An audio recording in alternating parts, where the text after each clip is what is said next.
All right, everyone, welcome to Leaving Russia, a virtual lecture with Dr. Aileen Friesen. I'm Ben Nobbs-Thiessen, the chair in Mennonite Studies at the University of Winnipeg and co-director of the Center for Transnational Mennonite Studies. Thank you so much for joining us. I want to begin this section with a territorial acknowledgement. Here in Winnipeg, we are living and working on Treaty 1 territory, the ancestral and traditional territories of the Anishinaabe, Nishnoo, the Assiniboine Cree, Dakota, and Dene peoples, and we are here in the heartland of the Métis Nation. Now, our event today is being hosted by the CTMS in cooperation with the Russlaender Centenary Committee. The RCC is a subcommittee of the Mennonite Historical Society of Canada and is planning a reenactment of the initial train trip into Canada taken by Russian Mennonites in the 1920s. The tour is called Memories of Migration, Russlaender 100 Tour. And in each of the provinces from Quebec stretching to British Columbia, events are being organized to celebrate the faith of these newcomers, to remember the loss of their former communities, to memorialize the challenges of resettlement, and to acknowledge how migration has been intimately connected to the place of racism and Indigenous displacement in Canadian history. To prepare for this commemoration in 2023, tonight we'll explore the story of Mennonites leaving Russia with Dr. Aileen Friesen. Aileen is a colleague of mine here at the university. She is executive director of the Plett Foundation, editor of the magazine Preservings. She's also an associate professor of history and co-director of the Center for Transnational Mennonite Studies. Finally, she is author of Colonizing Russia's Promised Land, Orthodoxy and Community on the Siberian Steppe, which was published in 2020 with University of Toronto Press. After Aileen speaks, we'll turn to Audrey Vaught-Petkow, the president of Tour Imagination. Audrey has a passion for education, and that's motivated her to serve in music and children's programs, and then later in education-related committees within the Manitoba Mennonite Brethren Conference. She has a strong interest in family history and has contributed Vaught family artifacts to the Center for Mennonite Brethren Studies archives here in Winnipeg. Audrey will speak briefly about the Memories of Migration tour, and then there will be time for the audience to ask both Aileen questions about the history she's discussed and Audrey questions about the tour.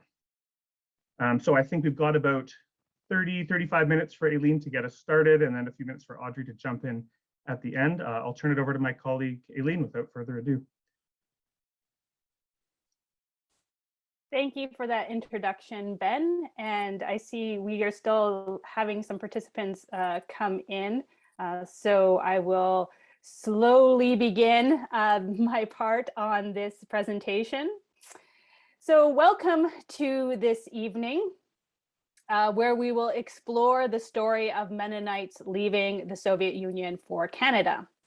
As Ben mentioned, this evening is in preparation for 2023, when the Mennonite Historical Society of Canada has planned a nationwide event to commemorate the 1920s immigration of Mennonites to Canada, a group also known as the Russlaender. So centenaries are problematic in the best of times.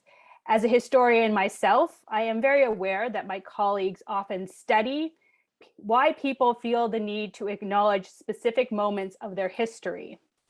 Traditionally, and I'm speaking as a professional historian now, one might argue that centenaries are about reinforcing or policing a specific community identity. That is, this is who we are, and this is why who we are is good. That aim doesn't feel relevant for this centenary. Our Mennonite ethno-confessional identity, as we have known it, is rapidly disintegrating, and that's okay.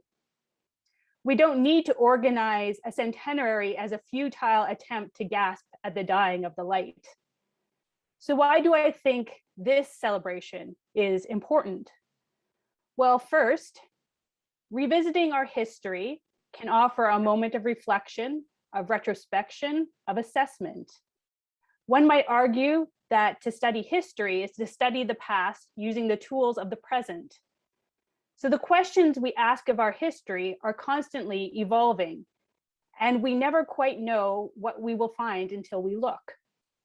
The hope is to gain new understandings of ourselves, of families, of communities, which will teach us lessons that we will take with us as we interact with others and with the world around us.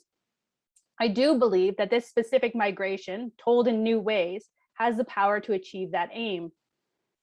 I also believe that centenaries can be a time to mourn.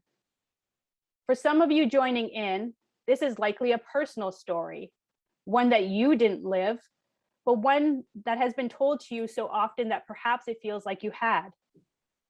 You come into this presentation with the heaviness of someone else's memories mixed seamlessly with your own. Your parents, grandparents, or great-grandparents even lost Russia, and you've lost them. Hearing this story, reliving this story, is one way to connect once again, to touch them one more time. For me, this isn't self-indulgent. This is being human. So let's gain new understandings and explore our humanity together. And now I will share my screen. We'll hope it works.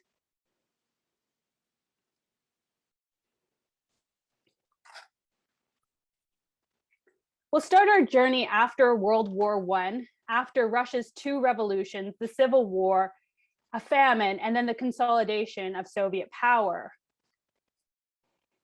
Needless to say, Mennonites had experienced, after these events, a prolonged period of mass violence, of panic, of confusion and rumors, of fear and exhaustion. Amid this chaos, Mennonites dispatched a group to look for assistance and help in Europe and North America. These delegates left in 1919 and went in search of help.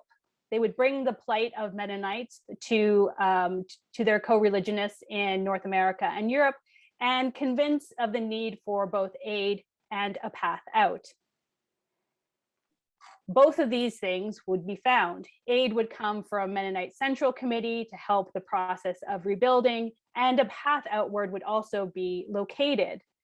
Now, it's important to remember when we're talking about this migration in the 1920s that Mennonites did not flee with the shirts on their backs.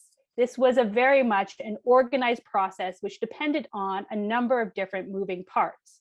First, the Soviet Union had to allow Mennonites to leave. We actually know the least about this aspect of the story, what the goals of the Soviet Union were, what they were hoping to achieve by allowing this to take place.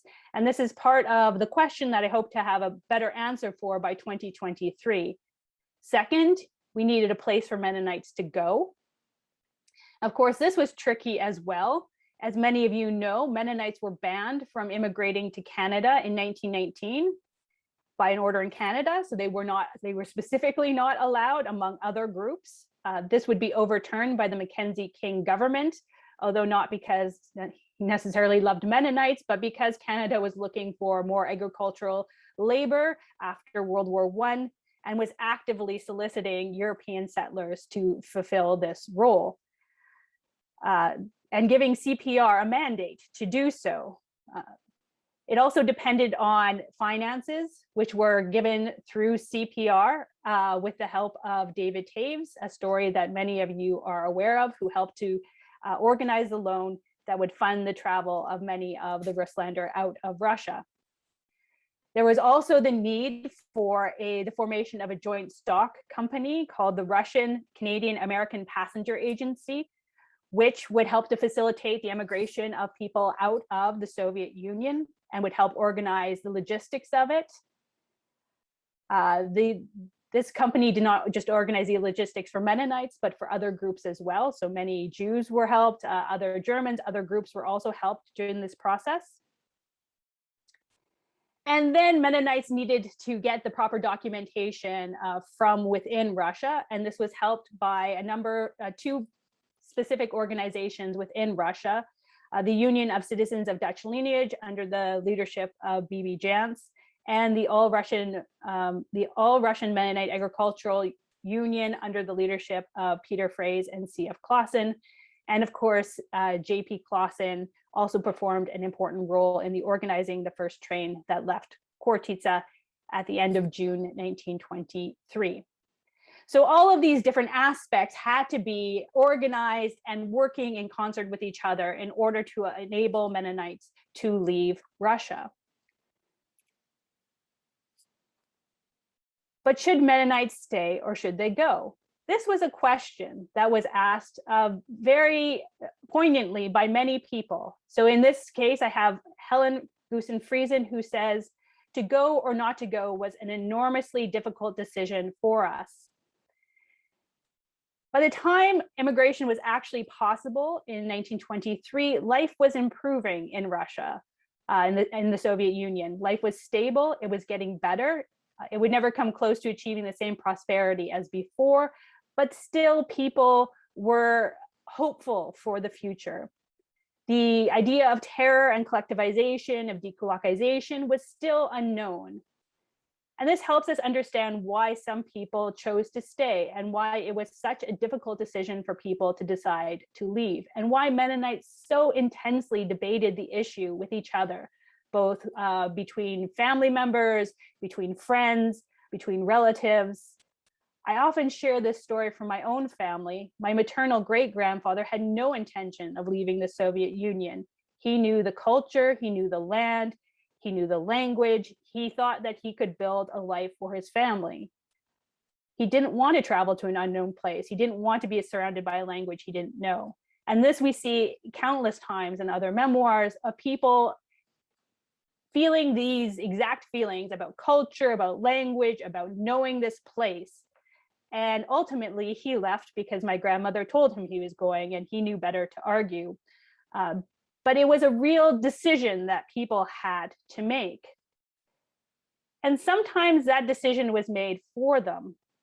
So one person said, I would like to immigrate, but the thing that keeps me here is my son. I cannot emigrate and leave him here. And this was a huge issue because of mental or physical illness. People could not necessarily get access to the necessary documents that they needed to leave. And in some cases, as you can imagine, when a child was involved, people would rather stay than leave behind that person. And so sometimes even the decision was made for them with their medical condition, and they didn't have a choice to leave. We can focus on the family as one of the draws to keep people there, but it was also sometimes community and a feeling of obligation to the community. Many people from ministers, teachers, other professions left. So this would leave a huge, not only emotional, but professional, spiritual holes within the community. And sometimes people thought that they didn't want to be a part of creating that whole. So in at least one case, there was a teacher who decided to stay because he knew that there weren't other teachers around who could take his place, that if he left, that he would be replaced by someone from outside of the community that held beliefs that did not reflect the beliefs of the community. And he wanted to be there to help in the next stage of development of what was going to take place. And so instead of leaving, he decided to stay for that reason.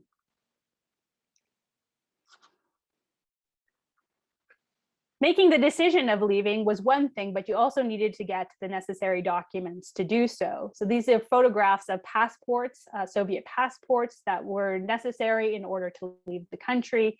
And you also had to get your name on a list through one of those organizations in order to be able to be considered for immigration, or to have these different organizations do a lot of the legwork for you in order to collect the documents.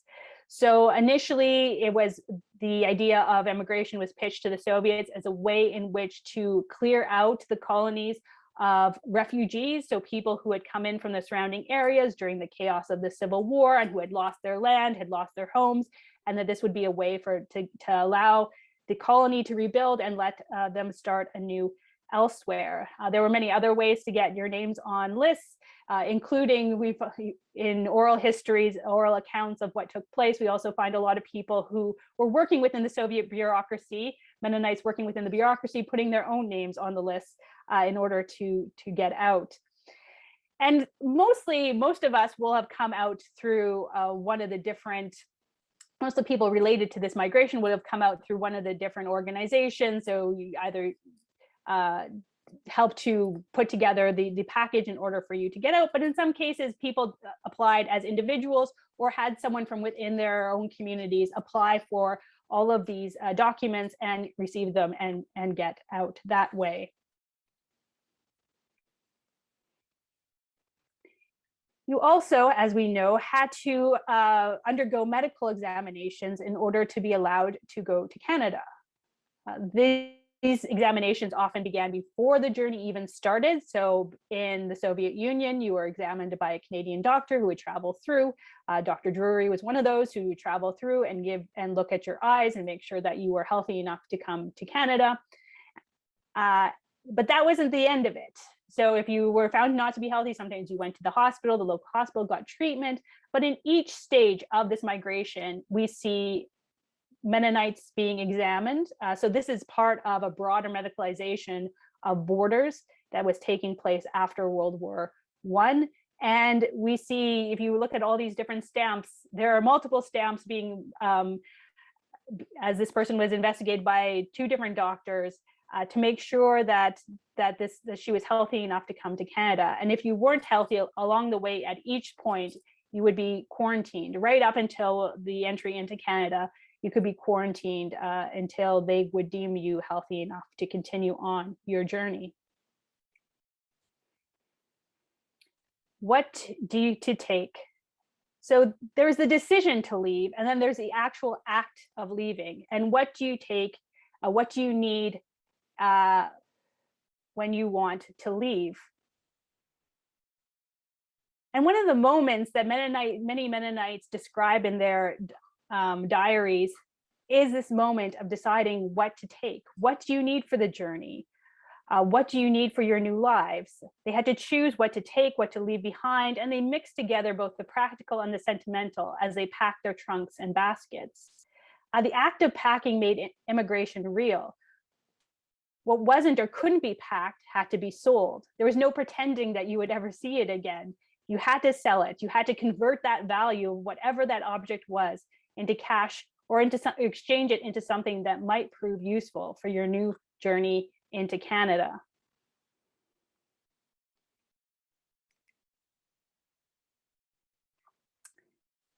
As you prepared for your journey, you also had to say goodbye to your family, your friends, and neighbors. Sometimes this happened at church services, which held special events for such an exchange. Sometimes it was at parties or gatherings in which people reminisced about their lives together. Sometimes they took final photographs. So this is one of the Taves family that they took right before they left to preserve that last image of themselves in Russia. It's hard for many of us to imagine what it feels like when a large group from your inner family circle, from your community circle leave. But this is exactly what they were experiencing during this time.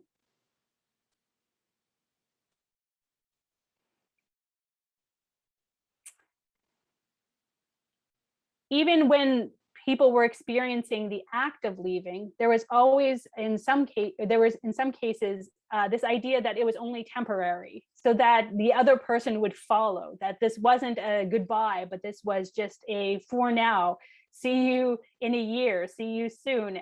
And one of the most poignant descriptions of this type of goodbye that we can find is in the memoir of Anna Reimer Dick, who was one of the last people to leave Kuban.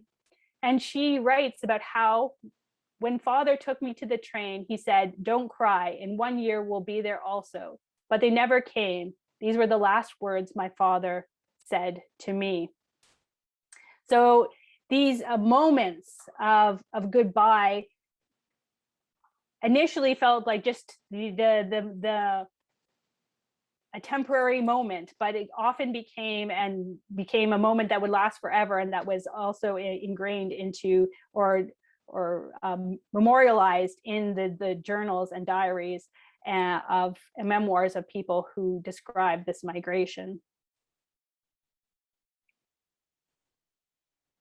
So after saying goodbye and getting all of your documents together, then it was time for the actual leaving from your village or town. In many cases, people would have to pack up their wagons with their belongings and go to the closest train station, where the train would pull in with these freight cars, and they'd have a few minutes to clean out the freight cars. Sometimes they had already put together different furniture that they would then put into the freight car to make their journey a little bit more comfortable.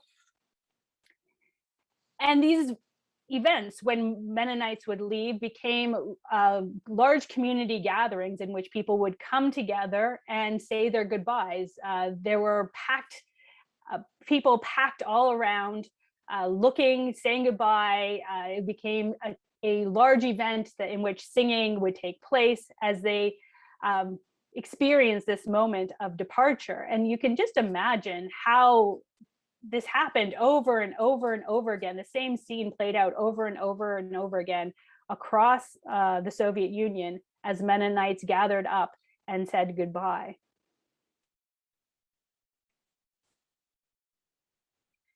I've spoken a lot about people and the difficulty of leaving people and the difficulty of packing and the difficulty of sort of saying this goodbye. But one could write an entire dissertation on how deeply it was felt by these Russlaender that they were leaving this homeland that they would never see again, and how deeply ingrained the local life was within them, and how this affected them tremendously. In countless memoirs, we find these descriptions of the place that they are leaving. And this was one of the most poignant ones that I could find, which was written by Sarah Rempel, who wrote, as she's on the train and leaving, so the train's pulling away from the station, and you can just imagine this train pulling away, and she writes, "I had a long look back. Hauptstadt is and stays in the past. It is the homeland that one leaves, and one can never find a second one." And so this sentiment was often expressed by many people as they left their villages, and this sense of loss of place was very strongly felt by the Russlaender.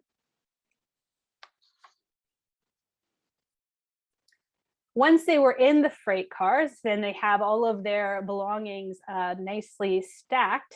They would be in there for approximately a week, sometimes a little bit less, sometimes a little bit more. That gave them enough time to get to the border. The route that they took could also change. Some went to Moscow to pick up documents. Some even took that opportunity in Moscow to visit the newly built mausoleum to Lenin, to visit Lenin. There are a number of recollections of that type of visit. But Mennonites sat in these freight cars and got to know each other a little bit better. So they occupied their time with singing, with games, with conversation. As Marguerite Coupe recalled, neither humor nor wit was missing here in the boxcar. Especially among the young people, this was an adventure. This was something that was really invigorating. They soaked in the scenery outside their windows. They compared houses and landscapes that they passed by to the ones that they had left in South Russia. Of course, this was their experience. This was likely not the experience of mothers with young children who had to take care of clothing, who had to take care of food, who had to struggle with keeping young children occupied in the confines and restrictions of freight cars, and who probably only longed for a little bit of silence and rest. One can only imagine the difficulties involved in organizing all of this, and they felt the trip a little bit differently. Now, it's interesting to think through of how our image of this trip depends on who's writing about it.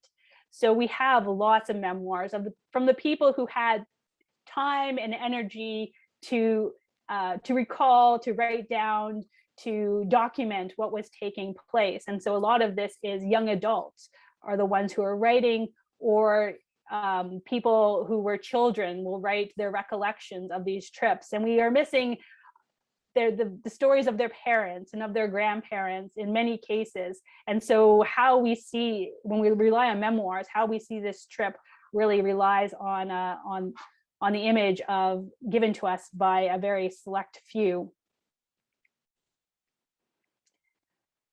Mennonites would make it to the border between the Soviet Union and Latvia. And of course, this Red Gate is infamous or famous within Mennonite communities. This is where Soviet guards would gruffly check papers of passengers to make sure that they were all in order. If they weren't in order, then you weren't going to cross the border. They also inspected the baggage of Mennonites. They took away what they deemed to be state property. They checked for hidden money, sometimes found in feather pillows. And so this was the final act, the final encounter between Mennonites and the Soviet state. A lot of people have spoken about the poignancy of heading through the Red Gate, of feeling this sense of relief that they had finally gotten out of the Soviet Union. Of course, this is a time in which people would sing. There are many accounts of people singing, "Now thank we all our God." Here, Sarah Harder writes, "As soon as the last car had passed through, as with one voice, the song, 'Now thank we all our God,' was heard from all of the cars." So this feeling of elation for getting through that particular circumstance. But there was also sadness. So Heinrich Friesen recalled, "With sadness, I thought of my parents and siblings who remained behind in Rudavita." And so this was a time of reflection, of reflecting about what had happened and what they had left behind. We see that same type of reflection in this quote from Anna Reimer-Dick, who writes, "I cannot say that I felt a great surge of relief and joy, for I had left so much behind. As it turned out, I was one of the last persons to emigrate legally from the Kuban." So for her, it was a bittersweet moment that she once again was thinking about what had been left behind. Once they crossed over into Latvia, Mennonites were met by CPR officials who then took over the logistics for Mennonites and their travels. And it's important just to recall, as I mentioned earlier in this presentation, that of course there's a gratitude for CPR for everything that they had done, but they had actually been,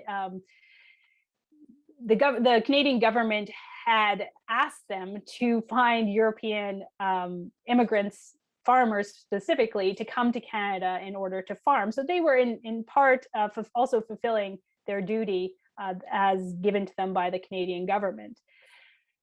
Latvia is important to remember that this was a transit point for all peoples coming out of the Soviet Union. So there were many different types of people that Mennonite would meet at all of these immigration barracks that had been set up in Latvia in order to process immigrants and to keep them moving out of the country.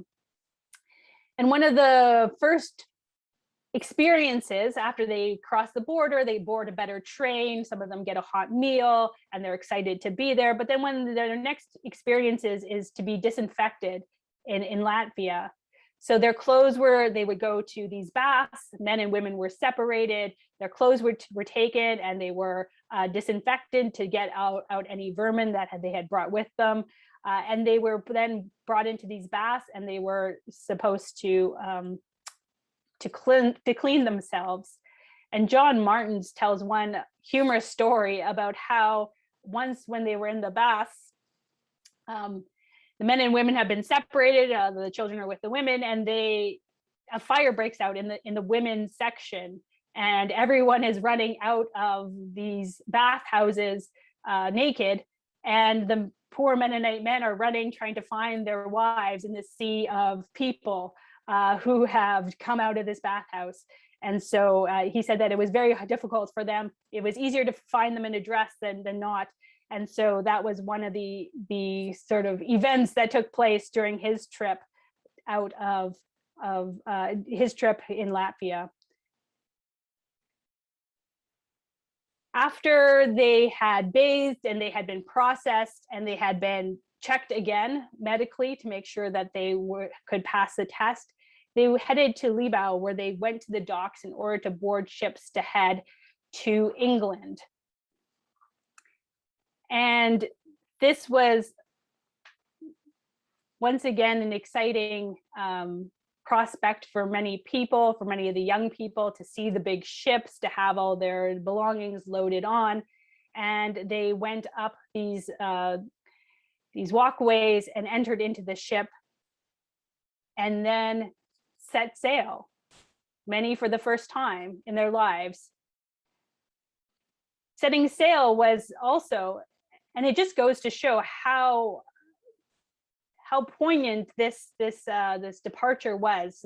Every single kind of event gets reinterpreted through the eyes of leaving. So this is a quote from Anna Barg, who said, "When I went to the deck, all I could see was a small strip of land in the northeast, to which I said my last farewell. Soon it disappeared and there was nothing but water." So that was the last image that she had of the land that she had called home. And this is a very, the fact that they keep coming back, not only to the idea of leaving people, but the idea of leaving a land, of leaving a place, I think speaks a lot to the way in which the Russlaender experienced this particular migration.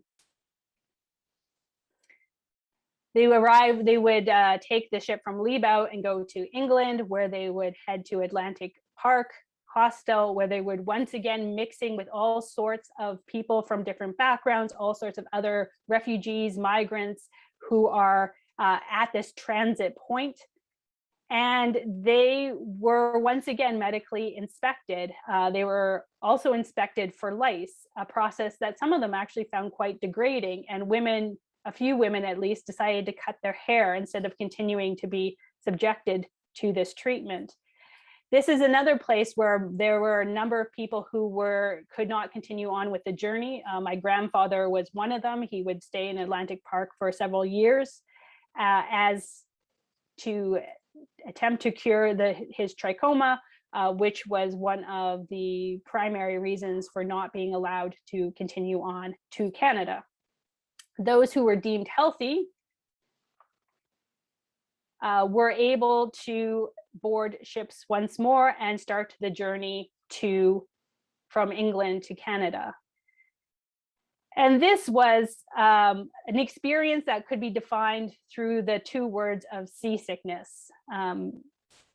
Although this was the second time they had been on a boat and there was some seasickness experience that first time, this journey in particular hit people quite hard, being in the open water. It clearly showed that Mennonites were not a seafaring people. The rocking of the boat on the open water was just too much for people to handle. Many simply just stayed in bed, only to be interrupted by being summoned to have a medical exam. And Anna Barg says it's a quite different experience to be at sea, but she also gives a wonderful description of the experience for some people. As she writes, "Most of our people, men, women, and children, are already lying on their sides. You can see the most interesting and comical scenes, which I will not describe in too much detail. Here, some want to die, another cries out to return to Russia, and still others curse science that has not yet found a cure for seasickness, or mutter something about an old crate that they have been stuck with." So this was the experience of many people who simply stayed in bed the entire time and experienced nothing else during this journey. But one can quite imagine that while this particular quote might make some of you smile, taking care of young children while feeling horrible yourself would not have been an easy feat for parents. And while no one has really analyzed the numbers, I have a feeling that this migration, if it was looked at demographically, would slant very much towards children and young people. Now, I said the memories have slanted a lot in this direction by the memoirs that have been passed down. But I think even if you started to break down the numbers of who came, you'll see that this is actually a young migration. And hopefully there were some benefits to traveling as a community to be able to help as people are experiencing these moments of sickness.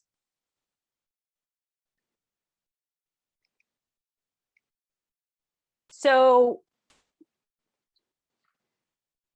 they would finally, after a few days at sea, finally catch a glimpse of their new home.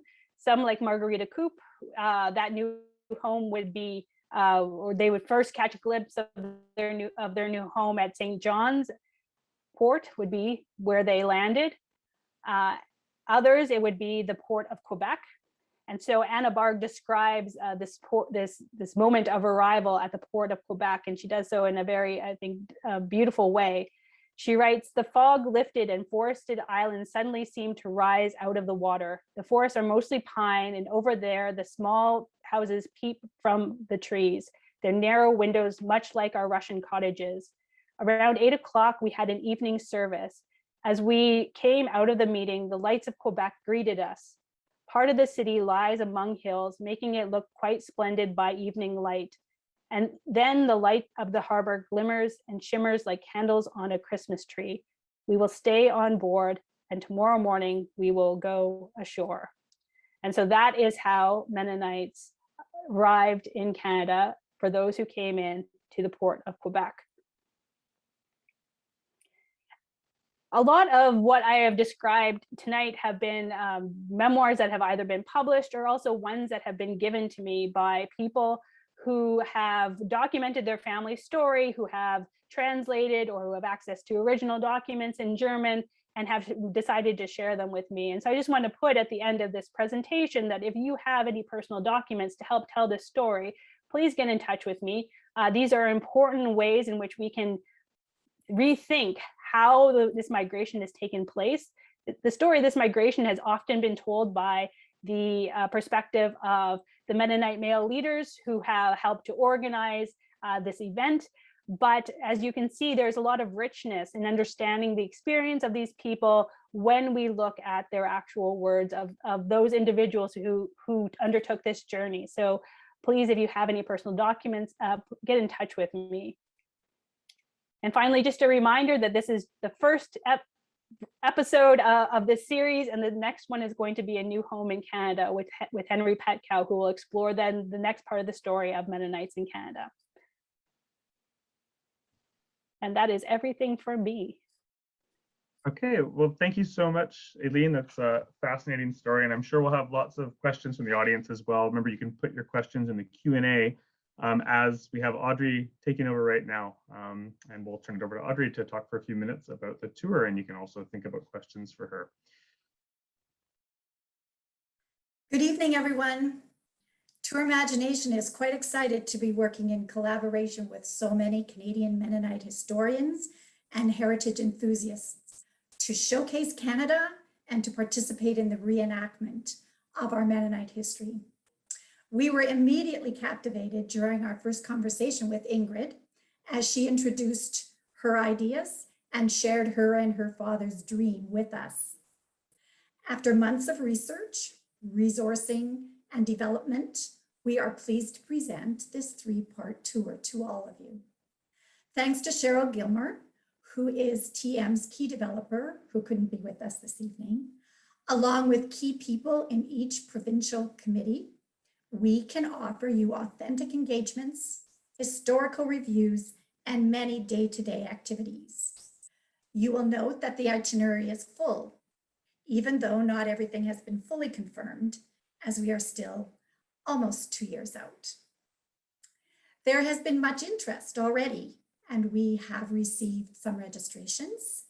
It is not too early to register, as we will need to know more accurate numbers to make certain reservations, especially the chartered train reservations. So we encourage you to check out the Tour Imagination website, and that will give you the opportunity to register.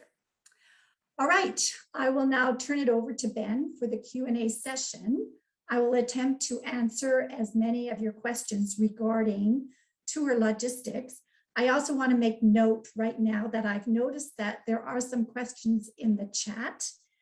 It is more appropriate to put it in the Q&A because we are recording the session and the chat questions will not be recorded. Okay, Ben, up to you. Okay, thanks so much, Audrey. Yeah, I'll shift over to the Q&A here and see what we have. And again, yeah, this talk resonated with me, even though my own maternal grandparents came in a subsequent post-World War II wave. You know, my maternal grandmother writes about the desire to leave in 27 and being unable to do so. So we have a few questions. I'll combine one here from Arthur Hedberg, who asks approximately what proportion of Mennonites decided to stay in the Soviet Union, which you addressed at the beginning, Aileen.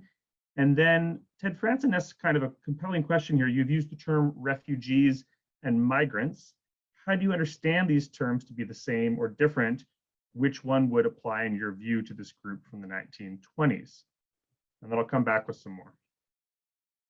Yeah, those are both good questions. So about a third of the Mennonite population left, 2/3 stayed behind. So the majority are staying behind, but still it's a significant number that are leaving that will impact different types of communities. Now, we haven't broken it down by village, and that is an interesting project that maybe I will undertake in the future to see exactly where people are coming from, because that will tell us a lot about the ways in which those who remained were able to rebuild or what they were able to do. And that's another part of the story that I'm also very interested in is what happened to those who remain. So like Ben's maternal grandmother and things like that. So I think that is definitely a part of the story. So I use the word migrant and I use the word refugee when I was talking a little bit about other people. And this is kind of controversial. I don't know if it's controversial. The thing is that the term refugee can be defined in many different ways. And sometimes we use it as not necessarily an analytical category, but as a term to describe people who deserve something, right? Because if you're a refugee, you're helpless, this is what happened to you, and you deserve something. And so it can be really a political term. In this case, it's a very organized event, and it's not as if they are fleeing for their lives. So I always try to get people to stop using the word fled from Russia because it doesn't describe this experience. Now, going to one point that someone made in the chat who was talking about that person's family who came out in 1929. This is really the story of 23 to 27. That's who's really being covered in this description that I'm giving. 29 is a whole different series of events and a whole different experience.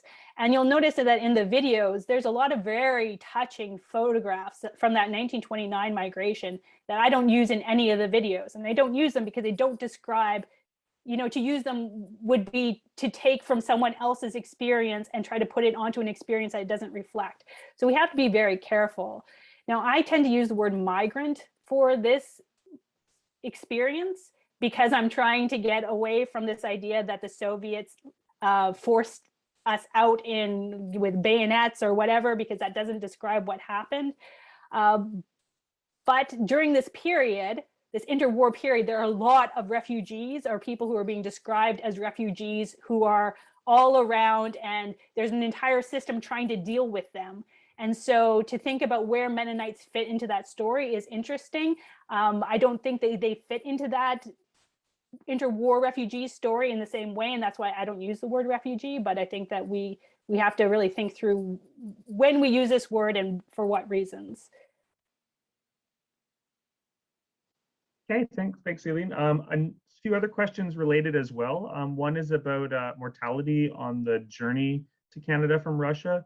I don't know if you have a sense of the death rate or casualties experienced on that voyage.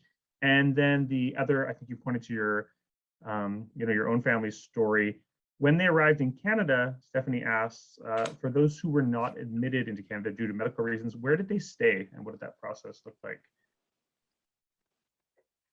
Well, for the ones the idea is that you will be admitted, although sometimes people are admitted and then sent back for a variety of reasons. But the idea is that along the journey that you will get to go. And part of this was because the initial agreement negotiated was that you couldn't come back. So that's why they had to, for the original 1923 migration, for instance, they had to have a place in Germany where people could go who couldn't medically get through to Canada, because they got through out of the Soviet Union, but they couldn't go back to the Soviet Union because that was the deal that was made. So the idea is that you would keep going throughout and that you would eventually pass the necessary medical examinations, even if it took years, and then get to Canada. In terms of the death rate, this is an interesting question that I haven't been able to get at through the memoirs. And that would be the only place that we would be able to find them unless we had, a lot of our documentation of who came is from when they arrived in Canada, right? So we have those lists, although there are some lists within the Russian archives that then you could compare them to, I guess, and see who made it and who did not make it. But so we don't have a sense of that. Now, from time to time, through family stories and also through the memoirs, there are references to people who did make it. And one that I remember that touched my heart was this idea of a child dying along the way to the Soviet border. And what do you do? Like the train stops very briefly, you bury the child and then you just keep going. So that definitely happened. Definitely people would have been buried at sea. And there were other places that people were buried along the way, but the rate we don't know. Okay, great. And I'll have some questions for you too in a second, Audrey. They're trickling in. I've got another one here for Aileen, and I think another question touches on this too. So Karen Edwards points out, my family talked about starving, having no food until MCC brought food for the children. And she understood this is a huge reason for their leaving, along with most possessions being taken. So they really had very little left, even if they didn't leave with only the shirts on their back. But you suggested, maybe a range of experiences as far as what the Party Mennonites still had as far as possessions. So that was the question. Are you saying some left that were still quite well off, that had a substantial amount of property, or what was the spectrum here? Yeah, so the famine took place and it was horrible. It hit Mennonites very hard, and we have death rates for the famine. I can't say them off the top of my head, but that famine, the 1920s famine, hit people very, very hard. And there were confiscations of different goods during the Civil War. And so it's not as if Mennonites didn't experience suffering during the Civil War and during the famine. But the community was still functioning. There was still the opportunity to make a living, especially after the Soviet government introduces their new economic policy, in which they open up the private property and and trade a little bit more. And so there is a wide range of experiences, and there is opportunities that are there by that point, by that sort of 1923 point. And the problem that has been that there's been mythology of the idea that Mennonites had absolutely nothing has kind of taken over the narrative. And that it really doesn't describe, when you're reading the memoirs of people, really doesn't describe many of their experiences. And it doesn't mean they're wealthy, but of course we have different ideas of wealth, right? They have, by this time, enough food to eat, they have some clothes, and that is kind of as good as it gets, but they're still content with that. Mm-hmm. Okay, we have another kind of series of questions here, which are, I think, indicative of a very strong curiosity about family histories and trajectories. And Verda Duncan points out that her mother was actually born on the CPR ship just after they left England on the way to Canada, and asks about how they could locate what station their families left from and what route they took. And then another question dealing with, can we find the ships that families had traveled on? So any suggestions for those interested in pursuing that information? If you're interested in pursuing that information, then Conrad Stace is going to become your best friend, because Conrad at the Mennonite Heritage Archives has the Board of Colonization papers, which has all sorts of information about families who came from Russia, including the ships that they came on and the names of the family members and all that kind of information. And a lot of it has been digitized and is available currently online. And Conrad will be able to point people out to where they can access that information.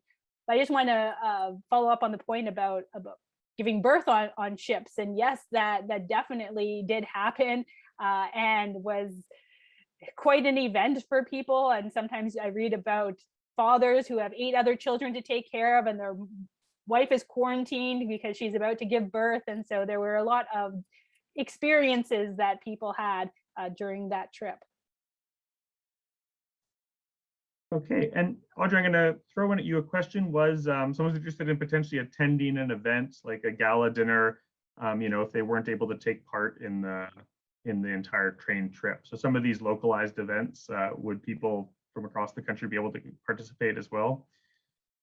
There will be certain events that they can, not all of them, and we haven't determined exactly how we're going to announce it in the community yet. Those are some of the finer details that we have not established yet, but there will be some opportunity, yes. There will be some in Kitchener and in Winnipeg. Not sure about Alberta. We haven't had, Aileen, can you speak to that? Yeah, I don't know about Alberta, but definitely Winnipeg. Ben and I are organizing a conference. There's going to be a Zanger Fest. There's going to be all sorts of events in Winnipeg and in Kitchener as well. There were events and in Kitchener as well. Community members can participate in without participating in the tour. Mm-hmm. Yeah, certainly please do attend our conference we'll be hosting at the University of Winnipeg on this theme. We'll be bringing in a number of scholars that can answer even more questions, and Aileen as well, I'm sure will be presenting there. So we have a few other questions. One being, can you expand a bit on the motivation of the Soviets, Aileen, allowing Mennonites to leave for this period of time, this window? So I'm still thinking through this question because there isn't a lot of scholarship on this interwar migration from the Soviet Union, and there isn't a lot on how the Soviets how they structured the possibility of immigrating and what their motivations were. Now, first of all, we have to keep in mind that for most countries, the idea of allowing people to leave and allowing people to come in was just the norm. So there was a huge amount of movement out of Imperial Russia. I know we focus on us because we're very Mennonite focused, so we think 1870s, and then that was it. No, there's tons of people leaving after the 1870s, 1880s, 1890s, all the way up. There's the Imperial Russia is exporting people like crazy during this period. So this idea of movement isn't foreign to anyone. But the Soviets will have their own interpretation of what this means. And there were people who wanted to go to the Soviet Union, right? So they're letting people in as well. But exactly what they were hoping to achieve by allowing Mennonites to leave, it's unclear to me. So the way we've told this story is that B.B. Jans makes this compelling argument to the Soviets that he needs to rebuild farming communities in the colonies. And so we should allow some people to leave so that this could be rebuilt. Well, that as an argument doesn't make a lot of sense to me of what the Soviets would see in this. So we still need to go through the Soviet documents. And I think that exploring this partnership that gets created between Russia, America, and Canada, this enterprise, this joint company, will help to reveal a lot of what kind of conversations are happening at these different levels of what this means to allow people to leave. So that doesn't really answer your question, but we haven't dug deep enough into the archives to answer it at this point. Great. I'm muted here just with a bit of a child, unhappy in the background, reminiscent perhaps of the sounds of the ship as well. All right, a real full scale. But I have a question here from Dave Taves. He wants to ask about the idea of trauma and understandings of intergenerational trauma, the descendants of these migrants. Do you have any thoughts on that, and maybe how we carry memories forward in time at this moment? Yes, and that we can see different levels of trauma taking place. I think that the migration out, the trauma is really about leaving people and family. So it's not about this sort of the trauma of the actual experience. I mean, I'm sure it was difficult. There were difficulties along the way, but we don't, through the memoirs, there isn't this sense that the actual experience of the journey was traumatic in any sense. But from that, it's about the idea of leaving people behind, of leaving a place behind, which is this trauma, and leaving a dream behind, right, of what they thought their lives were going to be like. And I know I've heard multiple people tell the story that the assumption was that they were going to live a good life, and then the revolution happened, the World War I happened. Still think, oh, they'll live a good life. Then the revolution happened. Things are getting a little bit more unclear. Then the Civil War happened, and everything that happened within the Civil War and then the famine really affected people. But I would say this issue of trauma, we have to also be careful with it, because sometimes people are projecting memories or projecting feelings and emotions and sensations onto something that didn't necessarily occur the way they assume it occurred. So even things like the Civil War, even things like the famine, there is a geographical element to it, to what people experienced and what they experienced when and how. And this is sometimes not taken into account. So everyone thinks that their ancestors, something happened by Nestor MacNoll did something to their ancestors. Definitely for some people this did happen, absolutely, but for others it's not. It's the invention of a memory that didn't actually occur. And so we have to definitely be careful that when we're telling these stories, that we're being truthful to what the person what actually happened to the person. I know even in my own family, there are things that sometimes someone comes to me and says, oh, this happened to our family. And I said, no, it didn't happen to our family. I can tell you as a historian, it didn't happen that way. And so we need to understand what took place, and then to understand that had repercussions. There's no way that you can go through a civil war. There's no way you can go through a famine and then have to immigrate on top of that and not carry that with you and not have that affect the trajectory of the rest of your life. It does in every sense. And then that will affect the next generation and the next generation as well. So it's there, but we have to be careful with how we understand it and make sure that we are basing it on what really happened instead of an invention that has been reflected back down. Great. I've still got some crying on my end, but I think that's a very satisfactory response, Aileen. And I think it addresses a few other questions individuals had asked in the thread about motivations for leaving, sort of, again, touching on that question of refugees or migrants. So I appreciate that. Not seeing any at the very end, I wanted to throw in one of my own just quickly. And I was struck by your mention of, the fact that Mennonites at every point, it seemed, were encountering other migrants that were also traveling those routes from different, we could think of as diasporic or migrant communities, but using the same waypoints, some of the same agencies, arriving in the same locations. So are there any other examples of that you see? I was struck by the delousing operations, right? And people trying to get around this. The US-Mexico border looks like this in the 1920s as well, with border migration agents very crudely delousing migrant workers that are coming across. But are there any other interesting points of connection or intersection? I know, for instance, the Jewish Colonization Agency is also sponsoring emigration, right? And in places like Latin America. So yeah, there's definitely interesting connections. And I also will make this, before I get into sort of the actual migration route. So we like to talk about MCC and how they were there during the famine, and they brought food and they fed people, and they did.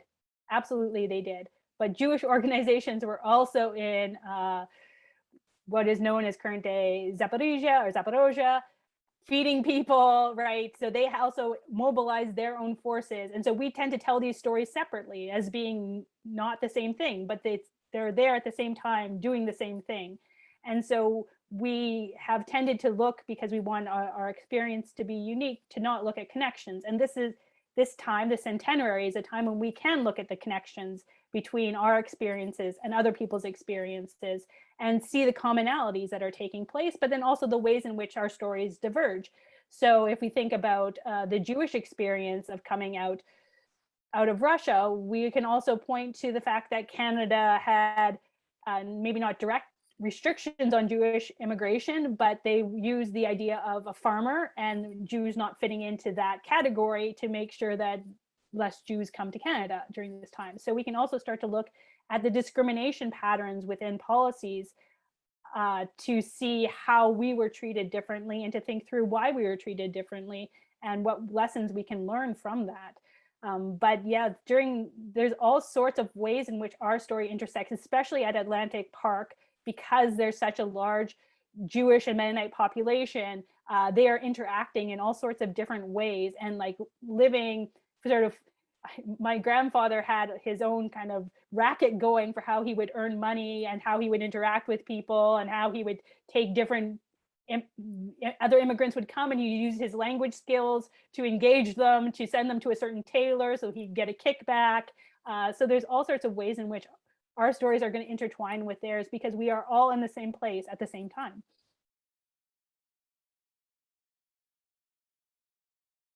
Okay, we're getting close to the end. I've got a few more questions here. Arlene F asks, how much did the film and when they shall ask shape memories and narratives of this history? Yeah, I think it did big time. And it doesn't mean that there isn't good things to take out of that, but it meant that it's almost became this club, and to fit into this club, your family had to experience these certain things. And maybe they did, but maybe they didn't. And maybe it was a little bit different for them. And maybe they had different types of decisions or different types of attitudes towards whatever happened. And so it shows the power of a collective memory, but then also how that can be used to undermine the reality of what took place. I know I had my own ideas about what this migration was like, and I started reading memoirs, and I'm just like, this is a complete disconnect between how these people are describing their experience and how we are remembering it. And I would actually make the argument that this whole obsession that it can be found in the community with Nestor Machnol is not an invention of the people who experienced it. It's actually the invention of their children. And it has a lot to do with how this memory has been interpreted and created by the next generation, and what they have chosen to pick out of that story and what they have chosen to ignore. And this is now a time for us to bring back the full story. And I think that that will be actually even more powerful than the story that was created.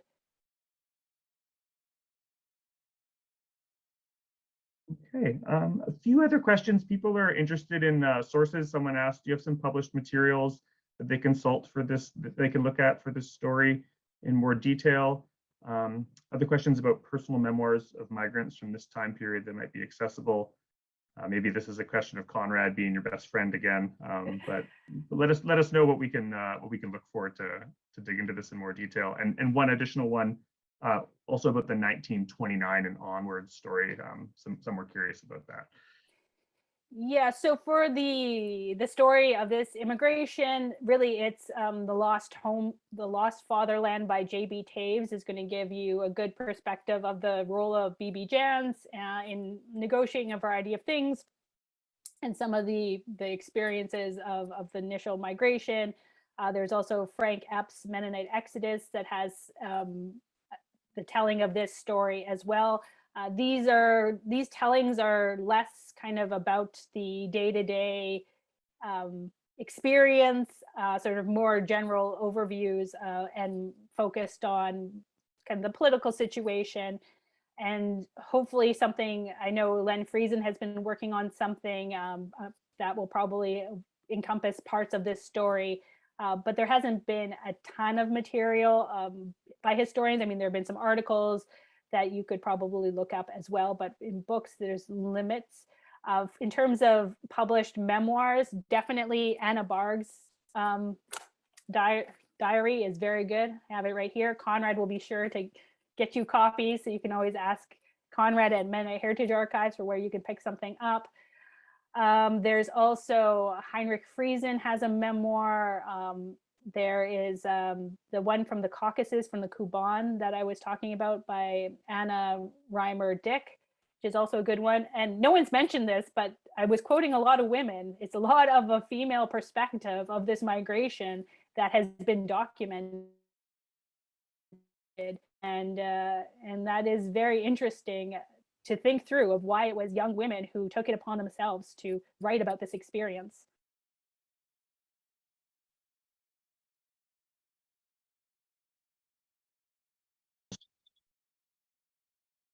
Looking, see if there's any other questions. I think there's a question about what was said about the Russlaender tour, Audrey, about the Alberta portion. I don't know if we dove too much into the details, but I was looking on the website, and I think there's a pretty good outline of all elements of the tour up there already. Is that right? Yes, I was going to make that suggestion too at the end. that we've done as best as we can with the details that we have. That's on our website currently. So we will be adding more as we have more to add. There will be more description on the train about the compartments and the way we can travel on the train.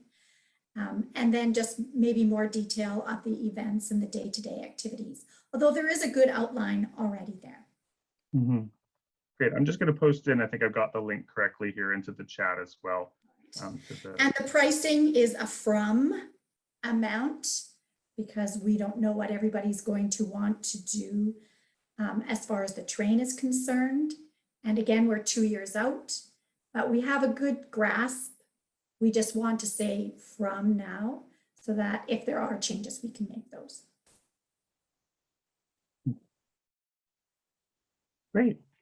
I would also add that there's, if you go Russlaender100.com, that takes you to the site of the Mennonite Historical Society of Canada, and it gives you a little bit of background into this event, and also that this event has been linked to fundraising for MCC and to help out MCC's programming and MCC's Indigenous Settler Program, MCC's program in Ukraine, and also MCC's New Settler or Newcomer program as well.